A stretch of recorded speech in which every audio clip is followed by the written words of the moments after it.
এটা হচ্ছে একটা কাপ, কাপের উপরে ঢাকনা, কাপের উপরে ঢাকনাটাকে মানুষ মেনে নেয়, কারণ দেখা গেল যে ময়লা টয়লা যাতে না পড়ে। কিন্তু কাপের নিচে যে পিরিচ রেখে মানুষ কেন খায়, এটা এখনো মানুষ বুঝতে পারছে না। এটা যাতে মানুষ বুঝতে পারে তার জন্য লিলিপুট শপে নিয়ে চলে এসেছি এই পিরিচওয়ালা কাপ, যেটা কিন্তু নর্মাল পিরিচের মতো না ভাই। এটা কিন্তু এই যে কেবলে ঢুকিয়ে দেবেন, তারপরে আপনি যেই মানে দেখা গেলো একটা চা রাখছেন, চা রেখে আপনার মনে হবে যে ঠান্ডা হয়ে যাওয়ার একটা ভয় থাকে, সেই ভয়টা আর হবে না ভাইয়া। এইভাবে থাকবে আপনার টেবিলে, চা গরম থাকবে যতক্ষণ আপনি এটা প্লাগের মধ্যে ঢুকে সুইচটা দিয়ে রাখবেন, ঠিক আছে? তাহলে যাদের মনে প্রশ্ন ছিল যে পিরিচের কারণ কি, উত্তর পেয়েছেন। একটা জিনিস তৈরি হয়েছে, সেটার তো একটা সময় লাগবে, এটা আপডেট হতে তো একটা সময় লাগবে, সেই আপডেটটা হয়ে গিয়েছে, যেটা লিলিপুট শপে চলে এসেছে। লিলিপুট শপ থেকে এখন এই পিরিচওয়ালা কাপটি নিয়ে নিন, চা গরম রাখুন, গরম চা খান সারাদিন, ঠান্ডা জিনিস আর আপনার খাওয়া লাগবে না, ঠিক আছে? আর কেউ যদি অতি উৎসাহী থেকে থাকেন, তাহলে এতে ডিম ভাজা যায় কিনা প্রশ্ন করতে পারেন, অনেকে আছে এমন অতি উৎসাহী, জিনিস নেবে না কিন্তু জিজ্ঞাসা করবে ডিম ভাজি করা যায় কিনা।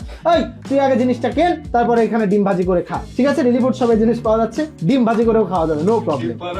আমার যদি প্রশ্ন করে ডিম পাওয়া যাচ্ছে কিনা, ডিম ওদের জন্য নিয়ে আসবো, তুই আগে অর্ডার দে।